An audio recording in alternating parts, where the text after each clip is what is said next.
Nginawo umsebenzi engase ngibike wona. Sala phansi. Bengithumele ekhaya kwathiwa angithole iPostman kumnikazi wale. Yebo, ngizokwenza uqiniseke ukuthi uthole ngempela.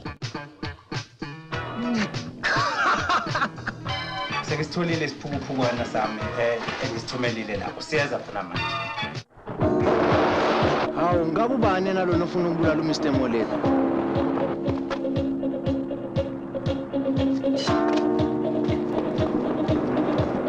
Labantu bonke ngifuna batholwe. Bonke ngifuna bahengwe. Ewe. Hamba lapho.